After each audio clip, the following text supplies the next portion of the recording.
우리 사랑하는 성도님들, 여러분 MSG에 대해서 혹시 들어보셨죠? MSG. 그래서 MSG 전문 용어로는 글루타민산 나트륨이라고 그렇게 이야기합니다. 흔히들 미원, 또 음식에 들어가는 조미료, 첨가제, 보조제 그런 것들을 MSG라고 이렇게 이야기하는데, 이 MSG에 대해서는 갑론을박이 계속적으로 진행되고 있습니다. 건강에 해롭다, 음식을 만드는데 들어가지 않는 곳이 어디 있느냐, 한편으로도 그렇게 이야기하고, 그렇게 하나하나 따지면 과연 우리가 먹을 음식이 무엇이 있느냐, 이 정도는 괜찮다, MSG보다 차라리 소금이 건강에 해롭다, 그렇게까지 이야기를 합니다. 그러나 저도 맛있는 음식을 좋아하고 자극적인 음식을 좋아하는데, 이 MSG의 문제가 무엇이냐면 본래의 맛을 내지 못하게 한다는 것이죠. 또 습관적이고 중독성이 있다고 하는 것입니다. 이 조미료가 직접적인 영향이 아닌 간접적인 영향으로 몸에 부작용을 해준다고 하는 것이죠. 예를 들면 어떤 음식은 맛은 없지만 그 음식만의 고유한 그런 맛과 특징이 있잖아요. 그런데 그 음식의 본래의 맛을 희석시키고 약화시킨다고 하는 것이죠. 또한 직접적이진 않지만 간접적으로 MSG를 계속 그렇게 섭취를 하면, 그러니까 저도 좀 공부를 했는데 비타민 6이 그렇게 파괴되고 무력감과 두통과 발열까지 때로는 일어난다고 합니다. 그리고 또 칼슘의 흡수를 억제하고 이것이 계속적으로 되다 보면 골다공증까지 그렇게 유발한다고 합니다. 제가 왜 이 이야기를 하냐면, 제가 갈라디아서 말씀을 준비하면서 MSG가 생각이 났어요. 앞으로도 갈라디아서 강의를 계속하면서 이 MSG와 같은 그런 말씀을 좀 계속 드릴 것 같아요. 복음의 능력으로 세워진 수많은 교회들이 복음의 본질을 잃고 있는데, 복음의 본질을 잃게 하는 원인이 MSG와 같은 다른 복음들, 입맛에 맞는 복음들, 눈에 좋게 보여지는 복음들, 바로 그런 것들이 교회에 침투되어서 첨가하기도 하고 보조하기도 하고 삭제하기도 하면서 참 복음을 희석시킨다고 하는 것입니다. 여러분들 개구리를 고통 없이 죽이는 방법, 제가 설교 때 가끔씩 이야기를 하죠. 미지근한 물에 개구리를 넣고 진짜로 느껴지지 않게 서서히 불을 올리면 개구리는 자기도 모르게 그렇게 자신의 살이 익어가고 자신의 몸이 익어가면서 그렇게 고통 없이 죽어간다고 하는 것이죠. 참 복음을 이 MSG와 같은 다른 복음들을 통해서 진리가, 본질이 눈에 크게 띄어지진 않아요. 근데 서서히 보이지 않게 그 MSG와 같은 다른 복음들이 그렇게 복음을 희석시키고 복음의 본질을 잃게 한다고 하는 것이죠.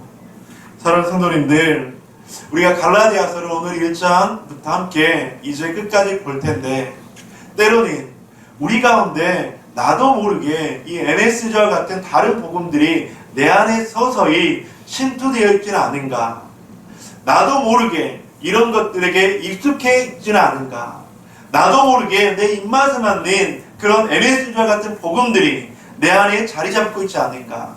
여러분들 갈라디아서 말씀을 통해서 다시 한번 이 귀한 하나님의 메시지를 듣는 저와 여러분들이 되기를 간절히 축복합니다. 우리는 지난 시간 하나님의 위대한 명령으로 갈라디아 교회의 시작을 보았습니다. 하나님의 위대한 명령으로 갈라디아 교회는 세워졌습니다. 여러분들, 하나님의 위대한 명령이 무엇이라고 했습니까? 사도행전 1장 8절 함께 읽어보도록 하겠습니다. 시작.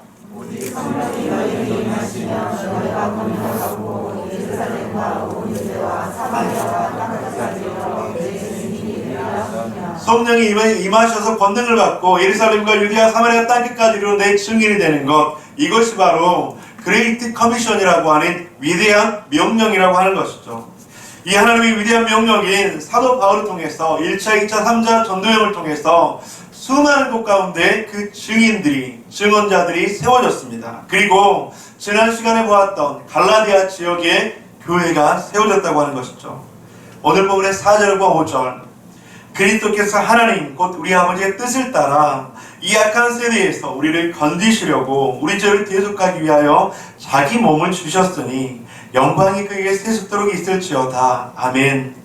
아버지의 뜻을 따라서 악한 세대에서 우리를 건지시기 위해서, 우리 죄를 대속하기 위해서 예수 그리스도가 머리 대신 갈라디아 교회가 세워졌다고 하는 것입니다.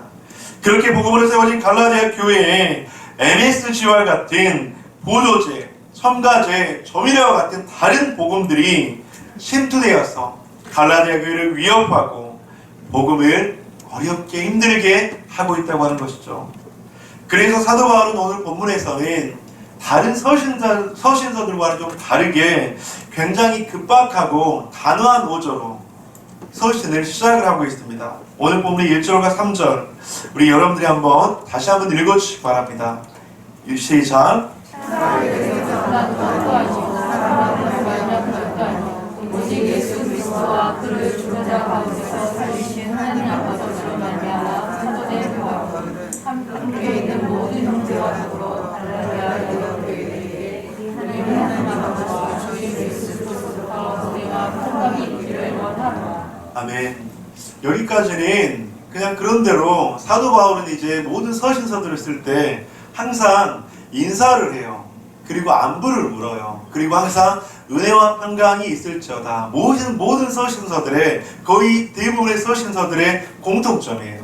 그리고 또 한 가지가 있는데 뭐냐면 감사의 인사를 해요. 은혜와 평강이 너에게 있을지어다. 그러면서 내가 너희들에게 감사한다. 너희들이 이렇게 은혜 가운데서 믿음을 지켜서 감사한다. 그렇게 늘 감사의 인사를 하는데 오늘 본문의 갈라디아서에서는 그 감사의 인사가 빠져 있습니다. 그리고 나서 오늘 본문의 6절에서는 이렇게 이야기를 해요. 어떻게 이야기를 하냐면 그리스도의 은혜로 너희를 부르신 이를 이같이 속히 떠나 다른 복음을 따르는 것을 내가 이상히 여겼노라. 인사 대신 이상히 여겼노라. 여러분들 이상히 여겼노라를 그냥 있는 그대로 받아들이면 그냥 뭐가 좀 이상한가 보다 그렇게 생각할 수 있지만 원어적으로 보면 깜짝 놀라다의 뜻을 뛰어넘어서 바로 수신자에 대한 분개와 비난의 감정이 들어있는 이 단어가 이상히 여기노라 그 의미라고 하는 것이죠. 이것은 사도 바울이 굉장히 흥분한 것이고 화가 나 있다는 것을 의미합니다. 바로 거짓 교사들이 갈라디아 교회에 복음 외에 다른 MSG와 같은 다른 복음을 전하고 있었기 때문입니다. 그래서 단호하고도 강경한 어조로 오늘 본문 가운데서 말씀을 하고 있다고 하는 것이죠. 그렇다면 갈라디아 교회는 어떤 문제가 있었을까요? 오늘 보면 6절과 7절 그리스도의 은혜로 너희를 부르신 이를 이같이 속히 떠나 다른 복음을 따르는 것을 내가 이상히 여기노라.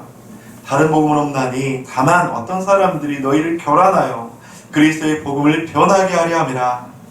오늘 본문에서 사도 바울은 계속해서 다른 복음이다 그렇게 4번이나 강조하고 있습니다. 다른 복음을 따르는 이들이 생겼다고 하는 것이죠. 그 다른 복음으로 말미암아서 7절에 보면 너희를 교란하여 복음을 변하게 하려 함이라. 사랑하는 성도님들, 예수 그리스도가 머리 대신 갈라디아 교회 가운데 사도 바울이 전도행 가운데 그 교회를 세웠습니다. 그런데 그 교회 가운데 다른 복음들이 생겨서 너희를 교란하고 있다. 그리고 복음을 변하게 하고 있다. 그렇게 말을 하고 있는 것입니다.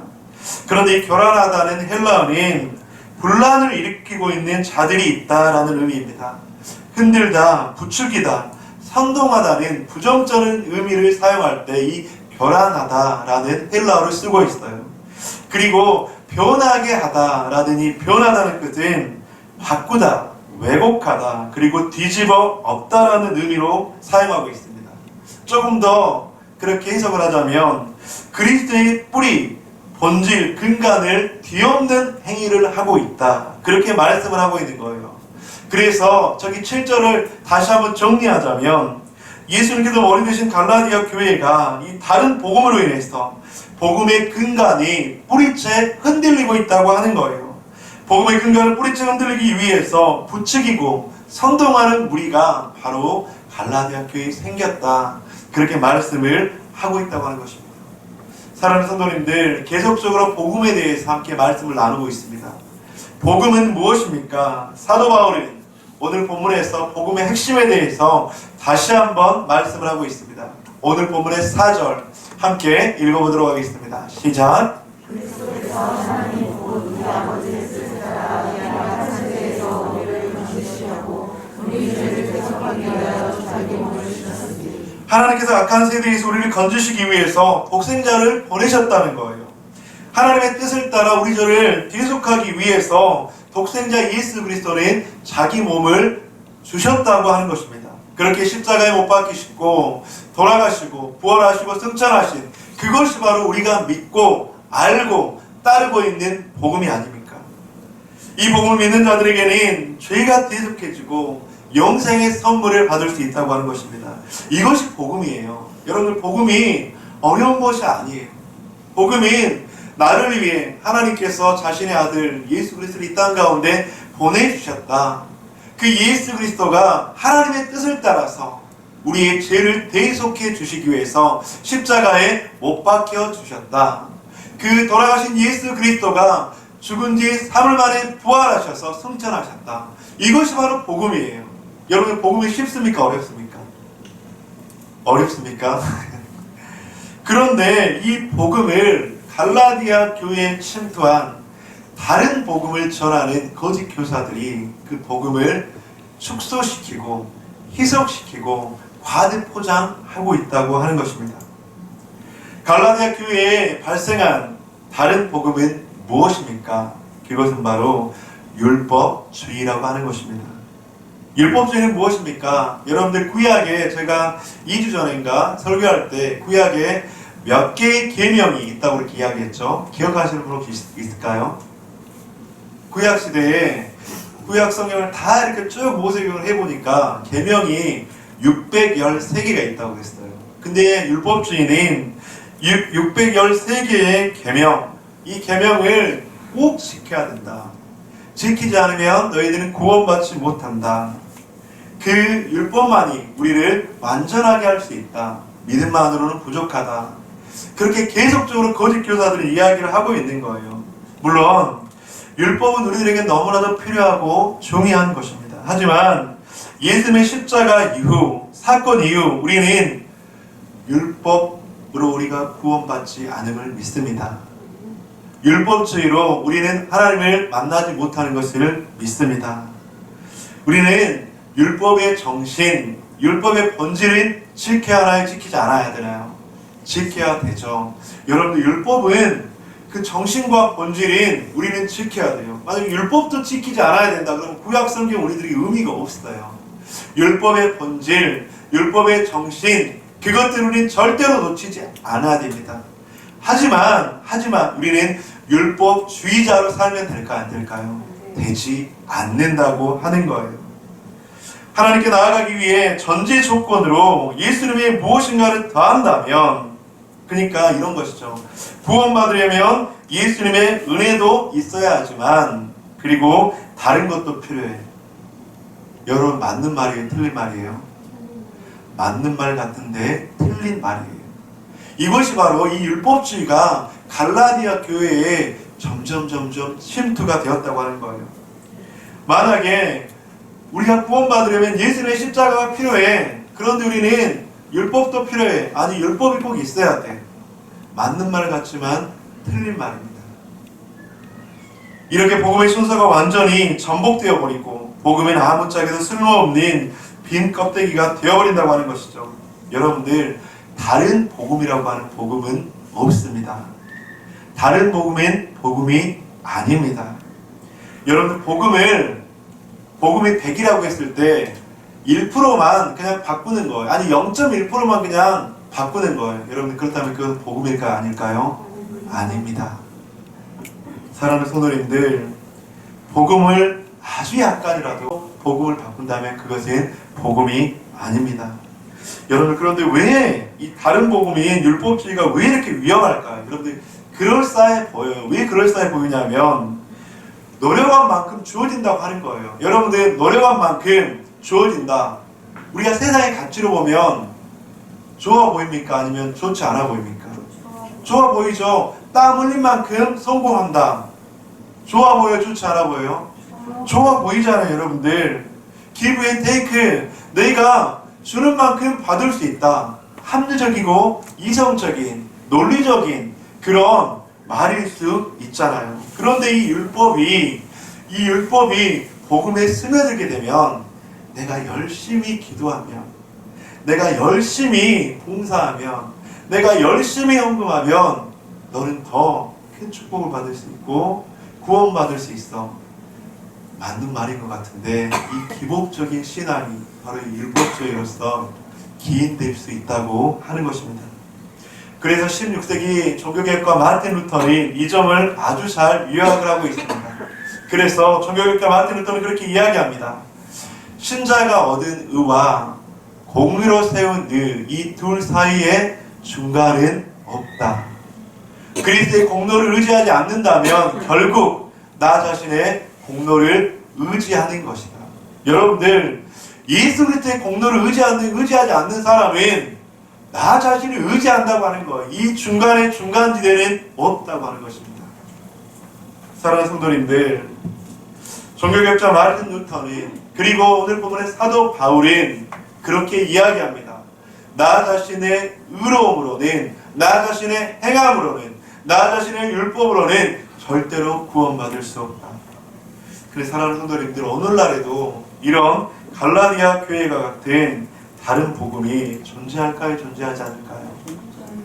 너무나도 많이 존재해요. 우리가 알게 모르게 존재한다고 하는 것입니다. 그런데 여러분들, 이단은 다른 복음입니까? 아닙니까? 다른 복음이에요. 근데 그 이단은 우리들의 눈에 띄지 않아요? 너무나도 눈에 잘 띄어요. 그 이단들도 교회에 잘 침투해서 속이기도 하지만 그 이단의 이름들은 너무나도 잘 띄어요. 근데 이단들이 아닌 교묘하게 이 MSG와 같이 막가를 낸다고 하는 그 명분하에, 그리고 더 돕는다는 명분하에 그 복음의 본질을 희석시키고 있는 그런 다른 복음이 너무나도 많이 존재한다고 하는 것이죠. 그래서 복음주의 신학자 팀 켈러 목사님이 자신의 처서 복음을 만나다 해서 오늘날의 그 MSG와 같은 다른 복음을 세 가지로 설명을 하고 있습니다. 여러분들이 세 가지를 한번 보시면서 나는 혹시 이 가운데 속하지 않나, 우리들의 자신들을 다시 한번 점검하는 시간이 되기를 소망합니다. 첫 번째는 그리스도께 순복하고 또 바른 믿음과 행위를 더함으로써 구원을 받는다. 여러분들, 맞는 말인 것 같아요? 틀린 말인 것 같아요?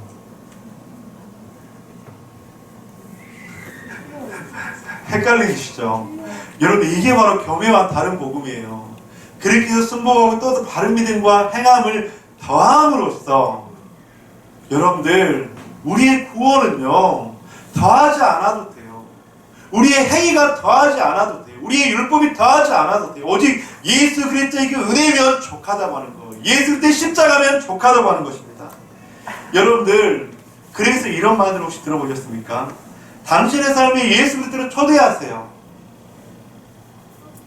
많은 설교가들이 이런 말들을 가끔씩 해요. 기도할 때 당신의 삶에 예수 그리스도를 초대하십시오. 맞는 말 같습니까? 틀린 말 같습니까? 여러분들, 왜 이 말이 틀린 말이냐면 성경적으로 들릴 수 있지만 은혜의 제일주의 원칙을 밀어넣기 쉬운 말입니다.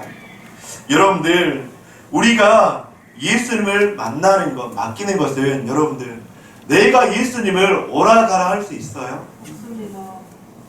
당신의 삶에 예수님을 초대하세요. 예수님 나에게 오세요. 그 말과 똑같지 않습니까? 여러분들, 우리는 예수 그리스도로 오라가라 할 수가 없어요. 여러분들, 우리가 예수님한테 오라고 해서 예수님이 온다면 그것은 신이 아닙니다. 그렇다면 왜 예수 그리스도가 그렇게 위대한 분이신가? 세상의 수많은 종교는 그 신적 존재를 초청합니다. 나에게 와라, 나를 도와주라, 나의 기도에 응답해라. 그런데 우리가 믿는 예수 그리스도는 우리의 초청에 의해서 오는 것이 아니라 스스로 결정하셨다고 하는 거예요. 이 세상의 모든 종교, 이 세상의 모든 신과 다른 점이 있다면 예수 그리스도는, 하나님께서는 우리의 초청에 상관없이 우리를 위해서 먼저 오셨다고 하는 거예요. 이것이 바로 하나님의 위대함입니다. 이것이 바로 예수 그리스도가 다른 모든 종교와 다른 모든 신적 존재들과 다른 것이라고 하는 것이죠. 사랑하는 성도 여러분, 이것이 바로 전적인 하나님의 은혜라고 하는 거예요. 내 의지가 아니라, 내 노력이 아니라, 내 행위가 아니라, 내 율법이 아니라 전적인 하나님의 은혜로 말미암아서 우리는 구원의 은혜를 경험할 수 있다고 하는 것이죠. 그래서 계시록 3장 20절에는 무엇이라고 말씀합니까? 볼지어다 내가 문 밖에 서서 두드리노니 누구든지 내 음성을 듣고 문을 열면 내가 그에게로 들어가 그와 더불어 먹고 그는 나와 더불어 먹으리라. 근데 이제 제가 이 말을 하면 헷갈리시는 분들이 있어요. 목사님, 그럼 문을 여는 건 내 의지가 아니에요. 예수님께서 문 밖에 서서 기다린다고 했는데, 예수님께서 똑똑똑 문을 두드린다고 했는데 그 문을 열면 예수님께서 나에게 들어오신다면서요. 그 문을 열어야 되는 건 내 의지가 아닌가요? 이렇게 이야기하시는 분들도 계실 거예요. 그런데 그 문을 여는 것조차 누가 우리들에게 그 마음을 주신다고요? 성령 하나님께서 그 열 수 있는 마음을 주신다고요. 그 열 수 있는 마음을 주셔야지 내가 문을 열 수 있다고요. 내 의지로 여는 것이 아니라, 내가 힘을 들여서 여는 것이 아니라, 사랑하는 아들아, 네가 그 마음의 문을 열었으면 좋겠다. 그 마음을 주셨을 때 그 문을 열 수 있다고 하는 것입니다. 사랑하는 성도님들, 예수님은 늘 함께 계시고 우리에게 은혜 주시기를 원하십니다. 우리의 의지가 아닌 성령께서 주시는 힘으로 말미암아서 마음의 문을 열기만 하면, 즉 나와 늘 함께 계시는 예수 그리스도께서, 나와 함께 계신 예수 그리스도께 반응하면 우리는 하나님의 놀라운 구원의 은혜를 경험할 수 있다고 하는 것이죠. 이것이 바로 참 복음인 줄 믿습니다. 사랑하는 성도님들, 다른 복음을 말하는 자들은 우리가 하나님께 우리 삶을 드리고 하나님과의 사랑을 확고하게 함으로써 구원받는다고 생각합니다. 맞는 말 같지만 교묘하게 교회에 율법주의가 넘치게 하는 다른 복음이라고 하는 것이죠. 제가 늘 강조하는 것이 있죠. 우리는 무엇으로 말미암아 구원을 얻는다고요? 무엇으로 말미암아 구원을 얻는다고요? 믿음으로 말미암아 구원을 얻잖아요. 근데 그래서 우리의 행위와 노력과 공로로는 구원을 얻을 수 없다고 하는 거예요. 그런데 우리가 믿는 그 믿음까지도 나의 의지와 행위와 노력이 아닌 전적인 성령 하나님의 도우심으로 말미암아서 주님을 마음으로 믿고 입술로 영접할 수 있다고 하는 것이죠. 이제 그리고 나서 하나님께서 전적인 자신의 의지로 우리들을 구원해 주셨어요. 전적인 하나님의 은혜로 말미암아 우리에게 놀라운 영생의 선물을 주셨어요. 그것에 감사해서 우리가 주님 앞에 우리 자신을 어떻게 한다고요? 드린다고요, 여러분들. 근데 이게 우선순위가 바뀌어버리면 다른 복음이 된다고요. 여러분들, 하나님께서 나의 죄를 사해 주셨어요. 그래서 그것에 너무나도 감사해서 내가 주님 앞에 무엇으로 보답할까? 나의 모습으로, 나의 행함으로, 나의 의지적 결단으로 주님 앞에 기도함으로 나아가야지. 그것은 바른 것입니다.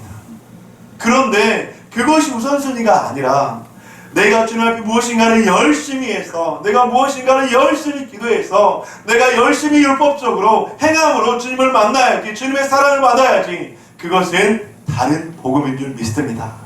사랑하는 성도님들, 꼭 기억하시기 바랍니다.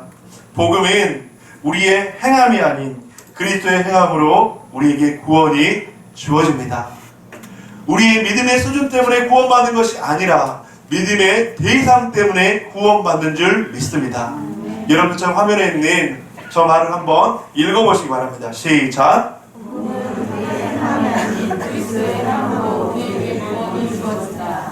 우리의 믿음의 수준 때문에 구원받는 것이 아니라 믿음의 대상 때문에 구원받는다. 아멘. 믿음의 수준이 아니라 믿음의 대상 때문에 구원받는 줄 믿습니다. 우리의 믿음의 수준이 아무리 높다 하더라도 우리는 구원받을 수 없어요. 우리의 믿음이 아무리 수준이 낮다 해도 우리에게 구원이 임할 수 있어요. 왜요? 믿음의 수준이 아니라 우리의 믿음의 대상 예수 그리스도 때문에.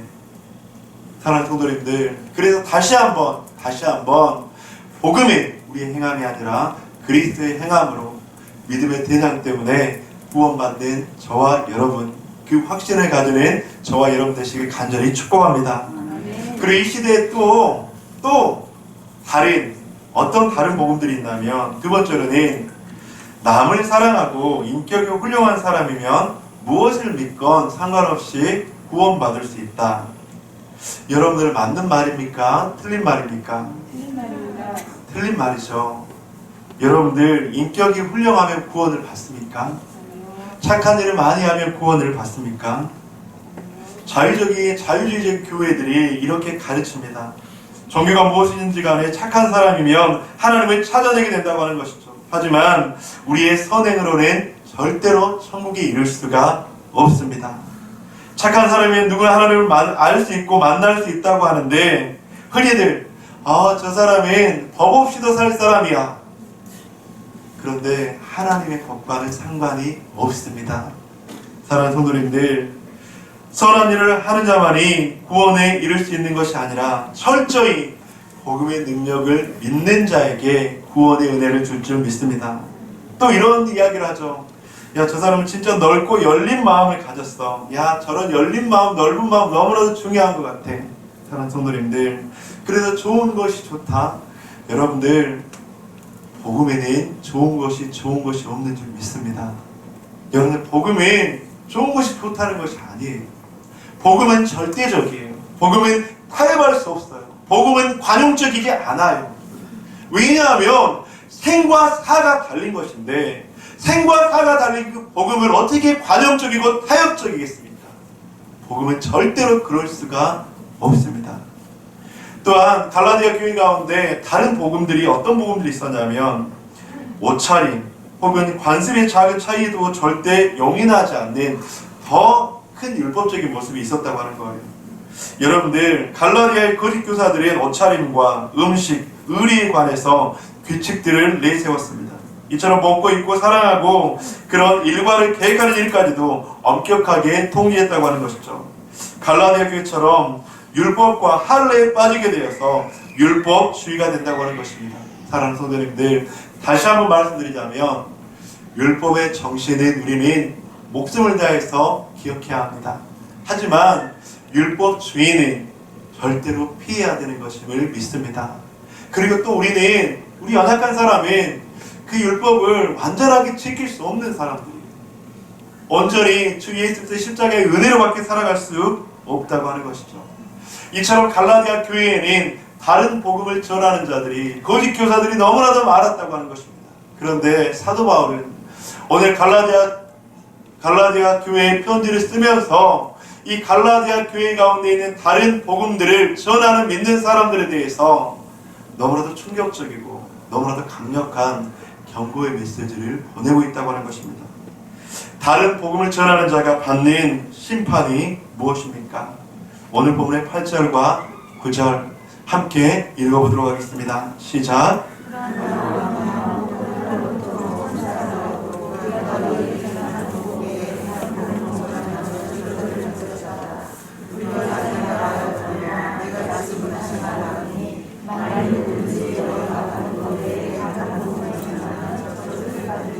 아멘. 너희에게 전한 복음 외에 다른 복음을 전하면 저주를 받을지어다. 너희가 받은 것 외에 다른 복음을 전하면 저주를 받을지어다. 성도님들, 이 사도 바울의 강력하고도 충격적인 메시지, 저주를 받을지어다. 이 말씀을 듣고 어떤 생각이 드십니까? 굳이 이렇게까지 해야 하나? 그래서 저는 말씀을 준비하면서 굉장히 좀 많이 고민이 됐습니다. 오늘 이 8절 9절을 어떻게 여러분들에게 전달을 해야 할까? 저주를 받을지어다, 저주를 받을지어다. 그런데 고민하고 있는 저의 모습을 보면서 제가 주님 앞에 회개의 기도를 하지 않을 수밖에 없었습니다. 사랑하는 성도님들, 이 시대의 달콤한 메시지는 참 듣기가 좋습니다. 그리고 듣기 좋은 메시지, 위로와 격려의 메시지는 참 우리가 원합니다. 그런데 그런 메시지들이 익숙해진 나머지 성경 말씀을 제대로 선포하지 못하게 된다고 하는 것이죠. 사실 제가 저주를 받을지어다 이 말씀을 전하면서 망설여졌던 것은, 이 말에 믿음이 연약한 성도가 상처를 받으면 어떻게 할까? 혹시라도 거부감이 생기면 어떻게 하지? 혹시 시험에 들면 어떻게 하지? 하지만 저의 이런 생각이 저는 이 시대를 어쩌면 반영하고 있는 것 같아요. 다른 복음에 익숙해진 이 시대를 반영하려고 하는 수많은 강단, 설교자들, 교회, 그리고 공동체.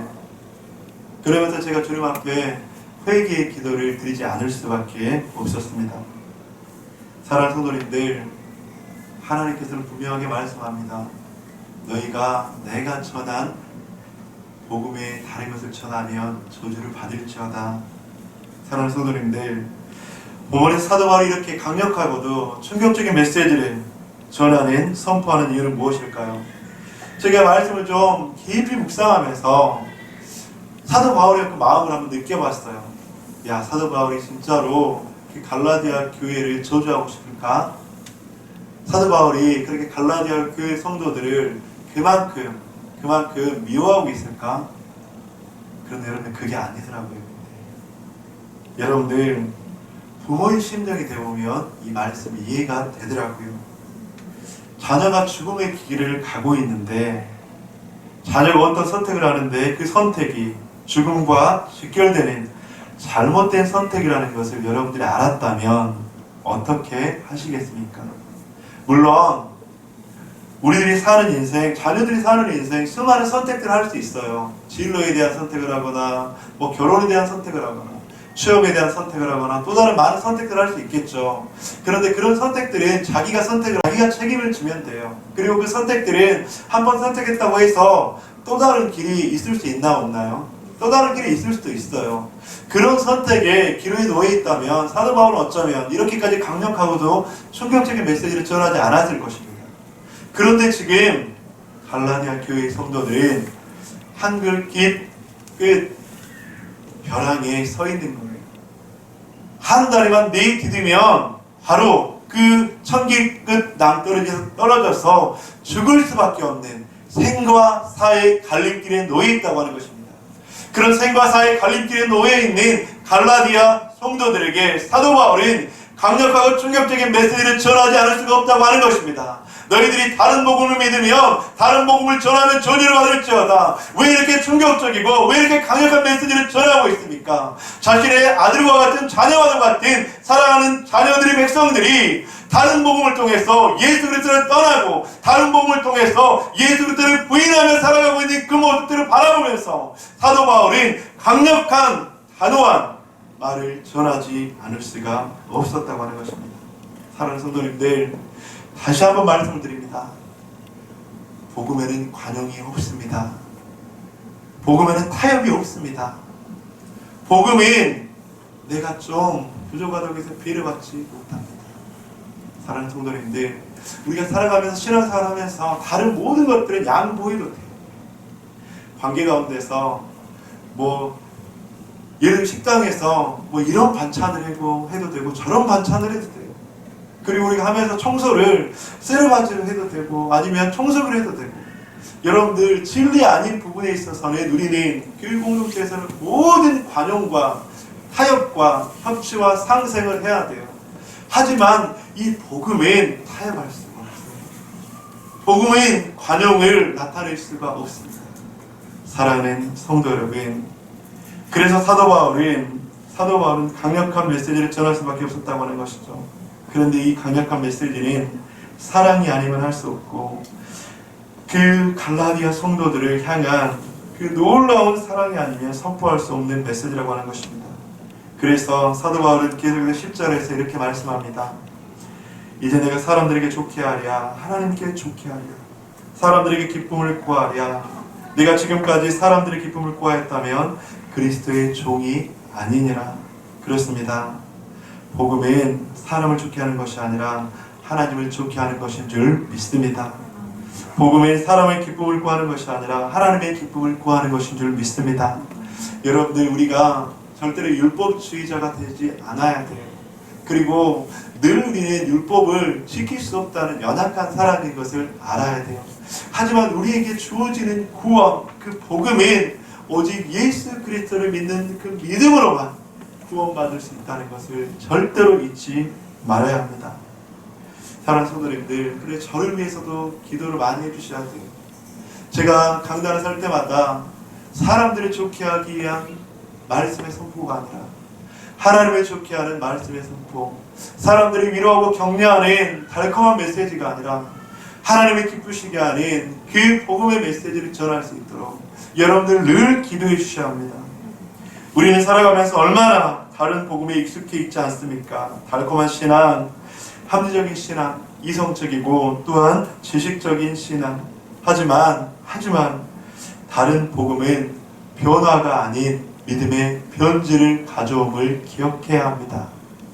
다른 복음은 바른 방향이 아니라 다른 방향으로 가게 함을 잊지 말아야 합니다. 다른 복음은 변화가 아닌 믿음의 변질을 가져오고, 다른 복음은 바른 방향이 아니라 다른 방향으로 가게 한다고 하는 것이죠. 사랑하는 성도 여러분, 사도 바울이 갈라디아 교회에 주는 도전은 무엇입니까? 우리는 다른 복음이 아닌 진정한 복음을 믿고 있습니까? 다른 복음은 없습니다. 다른 복음으로는 절대로 구원받을 수 없습니다. 다른 복음은 저주를 받게 되고 심판을 받게 됩니다. 우리 사랑하는 더버듬의 가족들이 다른 복음이 아닌 바른 복음, 참된 복음을 통해서 구원의 하나님을 만나고 영생의 선물로 날마다 살아가시기를 주님 이름으로 간절히 축복합니다. 말씀을 마무리하도록 하겠습니다. 갈라디아 교회는 다른 복음, 즉 율법주의에 사로잡혔습니다. 율법주의는 우리에게 영원한 생명을 주지 못합니다. 오늘날에도 갈라디아 교회와 같은 다른 복음이 존재합니다. 잘못된 다른 복음은 무엇입니까? 그리스도께 순복하고 또 바른 믿음과 행위를 더함으로써 구원받는다는 잘못된 복음입니다. 남을 사랑하고 인격이 훌륭한 사람이면 무엇을 믿어도 상관없다는 잘못된 다른 복음입니다. 옷차림 혹은 관습의 작은 차이도 절대로 용인하지 않도록 가르친다는 잘못된 다른 복음입니다.